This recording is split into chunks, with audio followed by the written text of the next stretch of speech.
I'm here this morning in Colorado Springs, Colorado.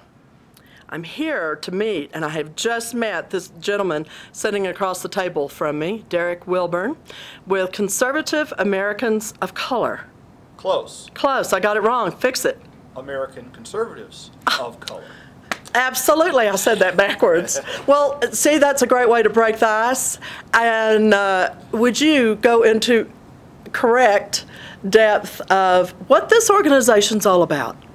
Sure. I actually founded two organizations, the Rocky Mountain Black Conservatives, which is our 501c3, Okay. and the American Conservatives of Color, which is the national organization, which is not a nonprofit, at least not yet.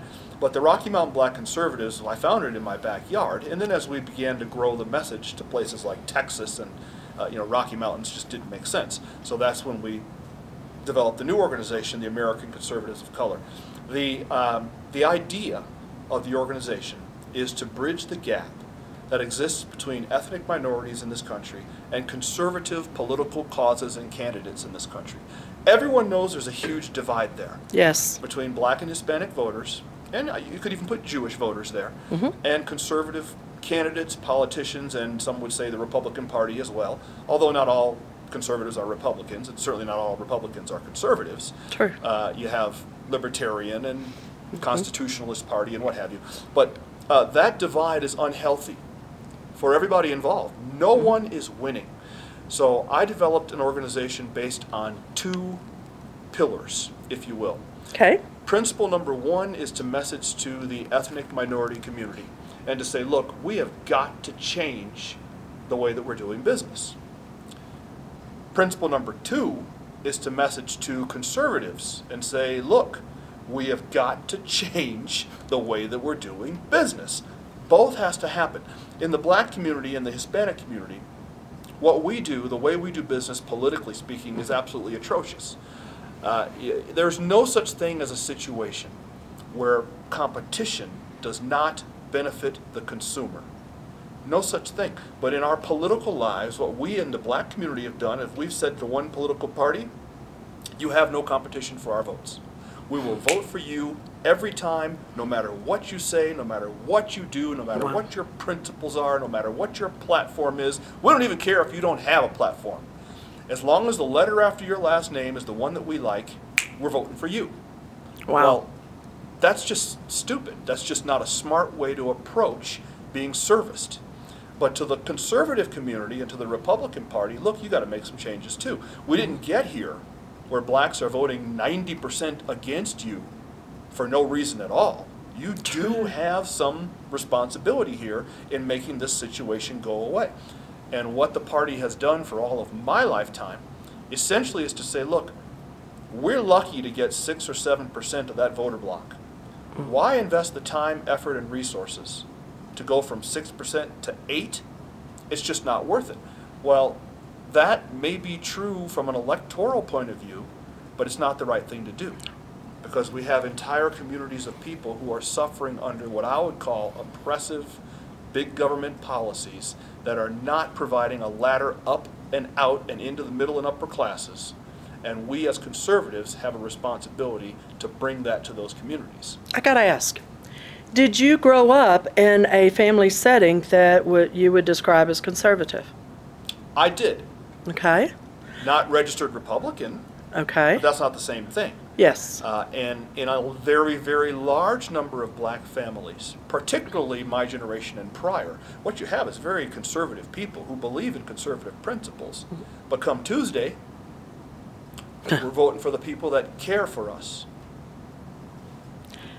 Where did that stem from? How did we get, or how did the black community or the Hispanic community or the Jewish community get to, well, even the white community, we could have thrown a large block of whites in there as well, to that mindset of those that take care of us? Let's tie that directly to the black community, because I can't speak for the Jewish community because I've never been a part of it, or the Hispanic or the white. The black community, we can trace these lines almost directly to Lyndon Johnson, the Great Society, and the Model Cities programs and all the policies that were birthed in that era. So what you had in that era was a large government entity, the federal government, saying to blacks in America, We will provide you the things you need to survive. We will provide you with a place to live. We'll provide you with subsidies and a ways to help you pay the rent. We'll provide you with a method of getting sustenance, of getting your food. We, the government, will give you or help you to get the things that you need, which is very attractive. Mm-hmm. There's just several problems with it, and we all know what they are. First of all, if you come along and say, look, that's not helping you, we need to stop giving you things, which is what the Republicans did in that era. Yes. That's not a way to attract votes. Secondly is, once you get people hooked on that government poison, it's tough to take it away. The smartest drug dealer in the world gives you your first hit for free. Yes. Or your first two for free.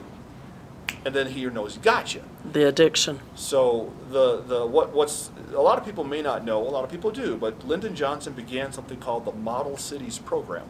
The Model Cities Program, you know what the first city of the Model Cities Program was? No. Detroit, Michigan. Oh my, okay. And Detroit, Michigan, within our lifetimes, was the most prosperous city in America, arguably the world. The upper class, the middle class was huge, was growing, restaurants, just a tremendous city, an epicenter of commerce known the globe around. Yes. So the process worked for a while, but also within our lifetime, we've seen the downside of that hill.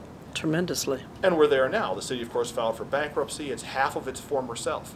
Used to be about 1.5 million people. Detroit, now 750,000 people. More homes waiting to be raised than people are currently living in. And the people who are living in homes don't have jobs. The hopelessness is palpable. Yeah. That's what the Model Cities Program and the entitlement nature brought to the black community in Detroit and in the nation at large. It's just Detroit's on the front line. So it's a perfect example of here's the process and here will be the end result, the fruit of it. Correct. We've seen this all over the world, not just Detroit. Yeah.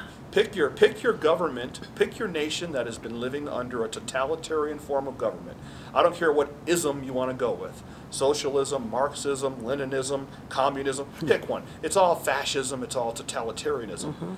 Find one that has succeeded, that has produced a strong, thriving, growing middle class where taxation is low, people have liberty, control over their own lives and their own destinies. Find one the world over. Detroit's just a local microcosm, but generically speaking, it just doesn't work. Yeah. But we have an entire group of people, blacks in this case, who vote in favor of that because Lyndon Johnson got the ball rolling, and I believe with intent. Yes. So in the environment you grew up in, you made the distinction of between being conservative and those that vote conservative. Was your household, I'll put it this way, did your parents think the same way you think today? No, well, and I didn't know. As a child, politics wasn't, I didn't grow up in a politically active home. My parents didn't go to caucus and attend meetings and all that stuff. Yeah, they voted every couple of years or every 4 years, that's about it. So it wasn't a topic of discussion. That wasn't something my parents took time and effort to put into my sister and I. So what was that moment of inspiration? What was that point where the light bulb went off in Derrick Wilburn that inspired you then to want to make a difference? Those are two different questions. So what was the moment where I had that awakening versus what was the moment where I decided it's time to make a difference? All right. The awakening for me was Bill Clinton, Monica Lewinsky in the late 1990s. So I had been a registered Democrat all my entire life, voted Democrat all my entire life, like most black people. And when Bill Clinton got caught with his pants down and was impeached and was disbarred and was found guilty of obstruction of justice and perjuring himself and all these things, and the Democrat Party surrounded him and protected their man. And I remember thinking to myself, I have a higher expectation of truth and honesty from my 3-year-old son than adults in the Democrat Party have from the leader of the free world. This just isn't right. Morality should matter. And we cannot say, look, because we like this person and their politics, their actions don't matter. So that said to me, this party is drifting away from me in terms of my personal values and the things I profess to believe on Sunday and the way I was voting on Tuesday. So that was my awakening moment. When I decided to get active, it was very easy, 2010. Here in Colorado, so if you're a conservative, which I was at that time, Barack Obama wins in 2008. The Democrats and the liberal wing of the Democrat Party have complete control of Congress, both houses, supermajorities. And we all remember those 2 years, what was happening. They're passing legislation in the middle of the night and ramming stuff through that nobody wants, but nobody can stop them. So they're doing it anyway. Right. And we're all just getting frustrated. And I reached the point where I couldn't watch the news anymore. You know, every time the president would give a speech, I'd have to buy a new TV. Whoa. I'd throw a brick or a bowling ball, you know, whatever I could find, right? So I finally said, you know, sitting here getting mad at the TV isn't making a difference. Yeah. And at that point, 2010, we had a Senate race. Our incumbent Senator Michael Bennet, a liberal Democrat from Denver, was defending his seat against Ken Buck, a district attorney from Weld County, Colorado. And the race is going on. And I said, you know, sitting here getting angry is getting me nowhere. I need to do something. So I called Ken Buck's campaign office, and I got a campaign manager. And I said, you know, Republicans historically get a very small percentage of the black vote. And you Republicans need to own some of that. Yes. We feel like you don't message to us, you don't come around, we don't see you. The problem in the black community isn't so much policy-based, it's that we don't think you even care. So if Mr. Buck would like, I will host a meet and greet at my house. I can invite my friends, family, I can get a house full of black folks. If he wants to come explain to us why he should earn our vote, I'll provide the platform, I'll provide the venue. And he accepted. Very so this good. is August of 2010. Pictures of this are up on the internet to this day. About 30 or 40 of us in my backyard on folding chairs and chairs we pulled from around the house. So you talk about grassroots. We were literally on the grass. on my grassroots and had this discussion with a senatorial candidate. And he lost the race, but an interesting thing happened. After that event, I would run into friends and people at church and in my social circles, and they said things like, you know, that guy wasn't so bad. Some of the things that he said, I actually agree with. And I thought, well, idiot, maybe what we've been told our entire lives about the Republicans isn't true. Maybe we should start talking to them and finding out for ourselves. So I decided, let's do it again. And we had another meeting, and I invited another elected official. Our congressional representative, Doug Lamborn, is a Republican that represents this district. That went very well. So I invited another, our mayor. Awesome. And I invited another. And very another. good. And next thing you know, I fell down and stood up a political activist. That's fabulous. Had no intention, had no desire. I had another plan in mind. But the best laid plans, you know, you want to make God laugh, tell him what your plans are. Very true. So very true. So a patriot was born or came to life, and you've been inspiring others. I am guessing that the journey itself and organizing and pulling this together, it's met some resistance in some ways, possibly from within the black community. I was involved in an email exchange before coming to meet you. Oh, Well, which, I mean, water off a duck's back. Yes. You know, you get accustomed to it. It's come to the territory. Knew there'd be enemy fire when we signed up for duty. But I got a private message this morning with one word: coons. That's it. Just one word from a guy. And I replied, and I never go into the muck with him. I asked a very simple question, to which he replied with a handful of more choice words. And I asked, and I'm waiting to see if I get a response. It might be waiting for me now. I said to this gentleman, black gentleman, this is off of Twitter, Facebook, one of our Facebooks, and I said, let me ask you a very simple question. Is it your belief that all blacks in this country, every single one of us, should always and only vote for liberal politicians and support liberal policies, no exceptions, every time? Is that what you're telling me that you believe? And we'll wait and see what he says, but it's a great question because it pins people into a corner. I'd like to know that answer when you get it. I mean, you may before we finish this interview. Because if somebody says, no, that's not what I believe, then what's the problem? Yeah. Then why are you calling me a coon? Yeah. Yes, that is what I believe. There are no situations where competition doesn't benefit the consumer. And I can take you to the mats on that. So it pins people in a corner. But yeah, of course it's been met with resistance. But you know what? The opposite is true as well. nothing else, we are proving, me and my little band of merry men, I call my crew. Good. We are proving that I have been to conservative and liberal meetings and gatherings all over the country.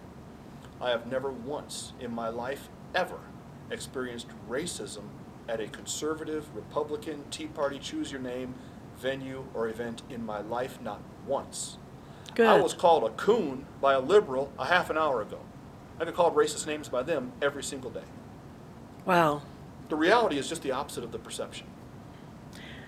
When a mutual friend of ours first introduced us one to another through an email, I began following your site, subscribed to your newsletter, and have found it absolutely fascinating. Your articles, they're spot on, and you have the gifting with words. You did mention that you like to write, and it's obvious, it's a gift that you can really nail things down. And the very first article I read of yours was the one where you were addressing your audience and talking about the argument between the Democrat and the Republican Party and the demographics of the two. And even myself hadn't looked to that degree that you had done your research and details, and it was fascinating. What kind of feedback do you get from your audience with that information? People like it. I write for American Thinker. I write for Alan West, AlanBWest.com. Yes. I write for Strident Conservative as well as my own blog and stuff. So I put a lot of information out there. And what I just said is true. The difference between perception and reality is unimaginable in the political realm as it relates to the topics we're talking about. So the perception is what liberals have to keep alive, because their policy agenda is very difficult to sell. If you think about it, how do you tell people what I really want to do is raise your taxes, take away more of your freedoms and liberties, entrap and enslave your children into an indoctrination system that teaches them the things I want them to believe. I want to restrict your freedoms of speech unless you say things that I agree with. How do you sell that to people? You can't. So instead what you sell is conservatives hate gays, conservatives hate blacks, conservatives hate browns, conservatives want to push grandma off the cliff in the wheelchair. All this hate stuff. That's what they sell and that's what they push. So I work on a daily basis to combat it with what I call for reals. Facts, reason, evidence, logic, statistics. Those are the 5 things we have to deal with. Facts, Very reason, good. evidence, logic, statistics. How you feel, who cares for you, all that emotional stuff, which is where the liberals live. Mm-hmm. Yeah, it may make you feel good, but a paycheck will make you feel better, especially a larger paycheck. So they own that emotional realm. And when we find effective ways of combating that with the for reals, then it's a very difficult argument to lose. Mm-hmm. So I try to bring that to the light, and as it relates to the current presidential campaign, we're filming this in early 2016, one day people will watch this and that'll be history, but for now, when you look at the presidential campaigns, yes. Let's back the clock up, say 60 days. On the Democrat liberal side of the aisle, you have 5 old white people, essentially, now 3. Yes. 1 woman who has some issues, but a bunch of Caucasian over 50 individuals. Then you look at the Republican side, the Republican field, and you have Hispanics, you have a female, you have, there were, I believe, 4 candidates under 50. Mm-hmm. You have youth, the Republican, much more diverse field. So the reality and the perception's 2 different things. So that's why I wrote the column that you're referring to now, because that's the facts, the for reals. The perception is Democrats are the party of diversity. The for reals, the facts, reason, evidence, logic, statistics are, take a look at the 2 stages. Mm-hmm. Exactly. The perception is false. The facts are right there, and the facts are the Republicans are far more diverse. It isn't even close. So when you started this group, your true grassroots group in your backyard, have they become excited about discovering the truth, and are they now, the different participants, trying to influence their circles of influence and build? Yes. Okay. Yes. There is a remnant. There is an awakening in the black community, I believe. I think in all, and I'm hearing it in the Hispanics, and I'm hearing it in the white Everywhere. community as well. Everywhere, everywhere. I wrote a column a couple of weeks ago called "Meet Barack, the Destroyer of Democrats," and I hope people will read it. What this president is doing to our the pendulum swings. Yes. Always. It goes this way, it corrects, it comes back. But of course, the further it swings one way, when it returns, the further back the return swing goes. And for all the despair that conservatives are feeling over what's happened in our nation the last 7 years and may happen the next year, there is, God's a funny operator sometimes, because we live in the here and now. We don't have access to travel through time. We can't go forward or we can't go back, but not everyone that we talk to is restrained by that.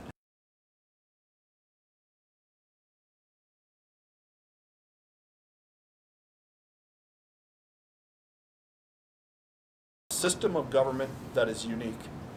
Well, not anymore, but upon its founding was unique. A government of the people, by the people, for the people. We are responsible for what happens in our government. If we don't like what's happening in our government, it's our fault. So register and vote. Then talk the word and preach the word and encourage people to vote the word and let those chips fall where they may. Yeah. One of the statistics I heard after the last election was the fact that, speaking of Christians, only 50% are even registered to vote, and then out of the group that is registered to vote, only 25 or 50% of those vote. So 1 in 4 Christian actually go to the polls. Mm-hmm. So, wow, what an impact if Christians really took hold of that responsibility. One of the first things God did was to set up government. And so it's not that separation that we hear that argument about so often. All the time. And you get Christians who say, I don't want to have anything to do with that, those knuckleheads, those idiots, they don't need me, my vote's not going to make a difference, all that stuff. And I got beaten up in a recent column here in Colorado by someone accusing me of saying the Republican Party is the party of God, which isn't true. The relationship with God is individualistic. It's not corporate, it's not group. Neither party is the party of God. We need to examine candidates, examine policies, compare them and contrast them to the word that we believe is the truth, and then vote accordingly. Mm-hmm. So I'm person over party. Yes. But we still, Christian or not, have a responsibility to put righteous people in office and to hold them accountable. If you're not doing either one of those two things, at the very least voting, let alone activism, but at the very least voting, then stop complaining. Yeah. I don't want to hear it. Because you've advocated your right to complain by becoming derelict in your responsibility to do anything about it. Well said, well said. You mentioned the MLK Day that's coming up. The event that you're going to participate in, well, it's your event, but you started how many years ago? Tell kind of the story. 2012 was our first year. Okay, kind of tell the story of how that's grown and how. Sure. I previously mentioned the centerpiece of our activism is start showing up. People don't care how much you know until they know how much you care. All that stuff, and it's true. The problem you have in many black households is not so much policy related. I would argue not even necessarily politician related, although there are exceptions. Generally speaking, the issue is we don't think they care. So we'll go with the people that we do. Mm-hmm. So one of the things that we preach to candidates for office and office holders and activists as well is start showing up. Let's not beat people up for a vote until we've demonstrated that we care. So there are certain events that take place sponsored by the ethnic minority community in every city in this country. Mm-hmm. Cinco de Mayo celebrations. Yes. Juneteenth is a big one. Mm-hmm. Chinese New Year is another big festival, and MLK Day. Okay. So in Denver, the big city in our state, there is a parade. They call it a parade. It's a combination of a march and a parade. Okay. Push the words together. It's not really a parade. There's no floats and marching bands and all that stuff. It's basically just people walking down the street. So they call it a parade. 30,000 people. I mean, it's huge. This is an ocean of people. Wow. So I began going around to the elected conservative officials in our state and saying, 30,000 of your constituents in one place at one time. Why on earth would you ever not be there? Well said. The Yes. purpose for being there isn't to develop votes, but to begin developing relationships. Hi, how are you? My name is Senator so-and-so. My name is Congressman so-and-so. I'm Mayor's Assistant so-and-so. Beautiful day. Glad to see you and your family out here. Thank you so much for coming out this afternoon, and move on. Yeah. Putting seeds in the ground. So we decided, look, we've got to walk it like we talk it. So my little group of people, we marched for the first time in 2012. At that time, we were the Rocky Mountain Black Tea Party. I started this as a tea party. And there were 15 of us in 2012. All right. Ocean of 30,000 people, 15 of us. We're marching down the street behind a banner that says Rocky Mountain Black Tea Party. This banner is about the size of a postage stamp. That's all I could afford. And we were behind the SEIU contingent and in front of the Teamsters truck. Oh, True story. ouch. True, yeah, they got the guardian angel, all this stuff. But we didn't care. So we marched down the street, 15 of us standing up and representing for conservatism. And we were not a welcome sight. But we said, you know what, we're coming back next year. Why were you not a welcome sight? What? Tea Party. The Tea Party is labeled So it was the Tea Party branded. aspect more than the black conservative. Yeah, well, Okay. exactly, Okay. exactly, and we can talk about what that looked like. So there was 15 of us in 2012. Same thing in 2013. Went around. We got to start showing up, et cetera, et cetera. 2013, 35 of us. Very good. Next year, same thing. Went around. We got to start showing up. These things make a difference. 2014, 76 of us. Same thing, went around, look, we got to start showing up, making a difference in the community. People want to see our face. Last year, 2015, 114 of us. Monday is the 2016 March. I believe we'll be over 200 strong. Woo! Very good. And here's the thing. The MLK March, this is the 31st year in Denver.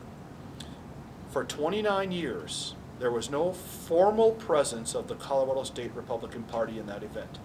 No formal presence. Just didn't bother. Why bother? People are never going to vote for us. And started beating them up and saying, start showing up and see what happens. So in 2012, very few people have heard this story. Denver, Saturday I have to go to parade marshal training. So for your Okay. typical liberal overregulated city, right? Uh-huh. So for every 10 people in your contingency, they want you to send one person to attend training, where they basically give you a radio and tell you if you see somebody drop of a heart attack, call for help. Good. Okay. In 2014, the Republican Party of Colorado had a formal presence, applied for a spot in the parade and a booth at the festival. Uh-huh. The gentleman conducting the marshal training stands up at the end and says, by the way, this year the Republican Party of Colorado will be here. First year they've ever come, so we just want everybody to know there'll be a bunch of Republicans out there. The people in the room broke out in applause. Wow. They started clapping. It's about time. Yeah. It's about time. You know, we need to see them down here. You made a difference. And in 2014, so they have a podium set up with a microphone, and all the elected officials that touch the constituency get to speak from the podium. For the first time, our Republican senator, attorney general, and congressman spoke and participated in the stepping off to begin the parade. It had been nothing but liberals for years. And there was 114 of us march behind them. 1 year, 10 years from now, 15, 20 years from now, instead of 200, there's several thousand of us. Absolutely.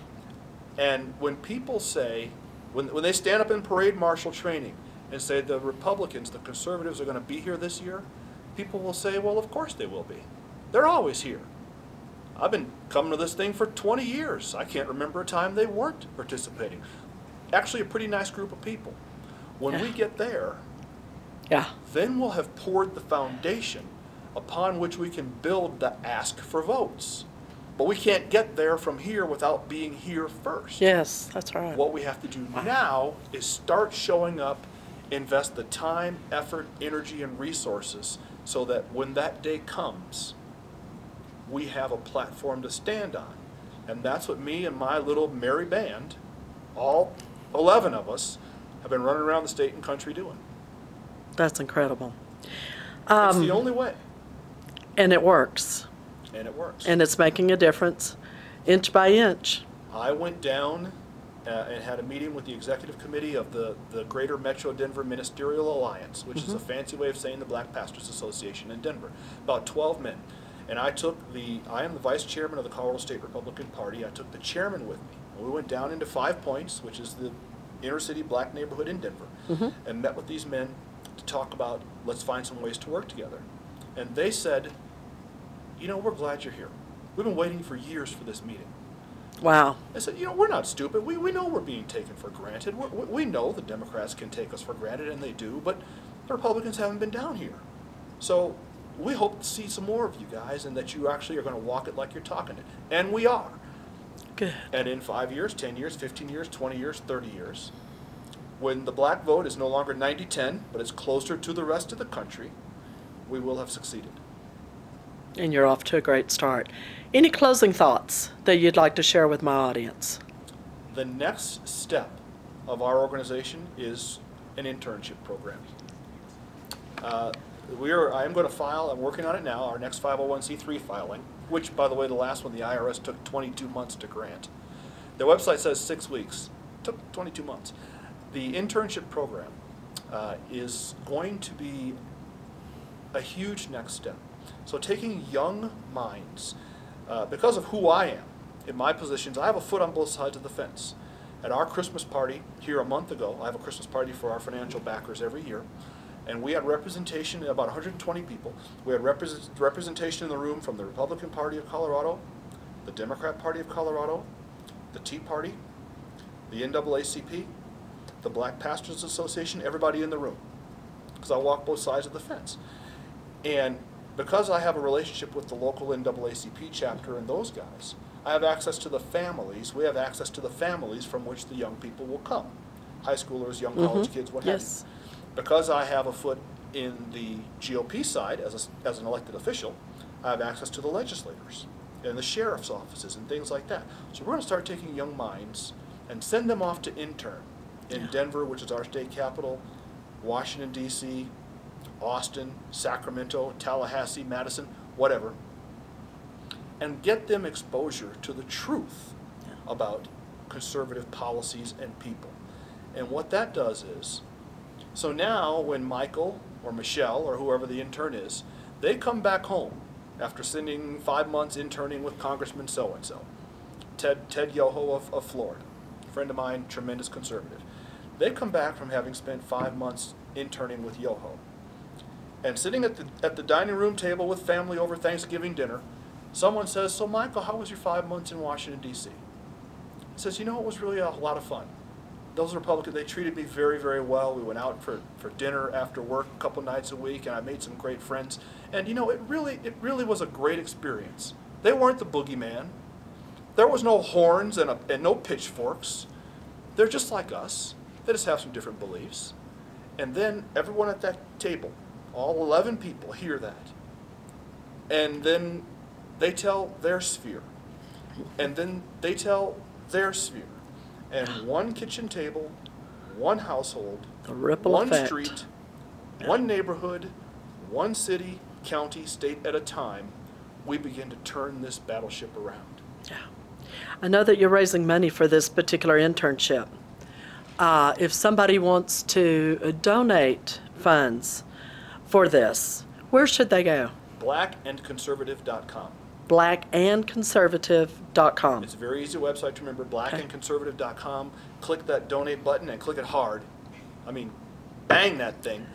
Or sign up to become a monthly partner, which is what we really need, because then we have no continuous flow. Okay. But the internship program is going to be expensive. It's going to be more money than we've ever raised, by far. Just the filing and jumping through all the flaming hoops and you know how that goes. Yeah. I need to raise probably $10,000 for that. And then for each intern, depending on where we're sending them, we have to have room, board, airfare to and from incident. It's going to be extremely expensive. But there's some things you can't put a price tag on. How many interns are you looking at doing initially?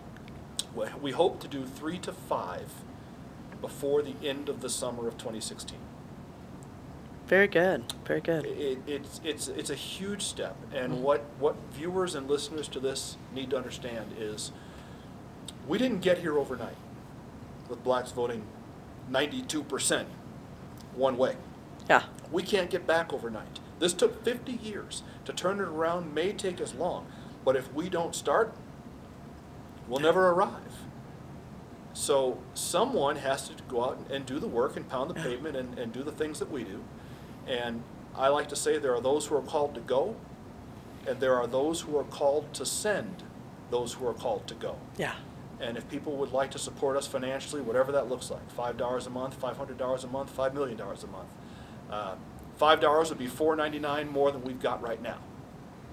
That's fabulous. And hopefully there's going to be quite an audience out there that will say, that's the way I can make a difference.